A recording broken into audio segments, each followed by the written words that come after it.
સૌને નમસ્કાર. સૌને ભાઈ બીજની ખૂબ ખૂબ શુભકામના. આજે અમે આવ્યા છે સમરોલી સરકારી ગોડાઉનની પાછળ, અને અમારી સાથે આજે સંગત તળાવના સરપંચ શ્રી કિંજલબેન, રાકેશભાઈ, મારા મિત્ર કુણાલભાઈ અને આનંદભાઈ પણ જોડાયા છે. આજે આપણે સમરોલીમાં એવા એક પરિવારને મળવા જઈ રહ્યા છે કે જેમનું નામ છે તેજલબેન.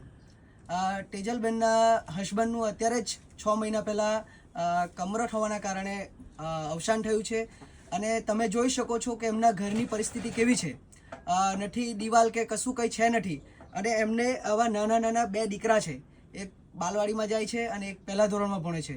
આવા નાના 2 દીકરા સાથે એક બહેનનું આવા ખુલ્લા મકાનમાં રહેવું કેટલું સુરક્ષિત હોઈ શકે. તો જ્યારે આપણા સમાજમાં આપણી બહેન આવું અસુરક્ષિત હોય તો આપણી ફરજ બને છે એક ભાઈ તરીકેની, કે આજે ભાઈ બીજનો તહેવાર છે, આપણી બહેન દુઃખી છે, ઘર વિહોણી છે, તો આપણે ભાઈ તરીકે એક ફરજ નિભાવીએ. આજે ભાઈ બીજના તહેવાર નિમિત્તે આપણે આ બહેનને આપણે એક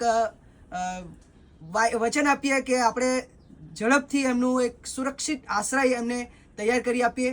અને આપ સૌ મારા મિત્રોને પણ હું વિનંતી કરું છું કે આજે ભાઈ બીજના તહેવાર નિમિત્તે જે રીતના આપણી બહેનને આપણે સરસ મજાનું ગિફ્ટ આપીએ છીએ, એવી જ રીતે આજે આ બહેન માટે પણ તમે એક ભાઈ બનીને નાનામાં નાની પણ સહાય કરો, અને આપણે આ બહેનને એક સુરક્ષિત આશ્રય, આપણા જે બહેનના નાના નાના છોકરા છે, ભાણેજ કહેવાય આપણા, તો એમને આપણે એક સુરક્ષિત આશ્રય આપી શકીએ.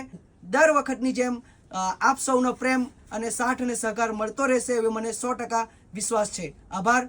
ભારત માતા કી જય.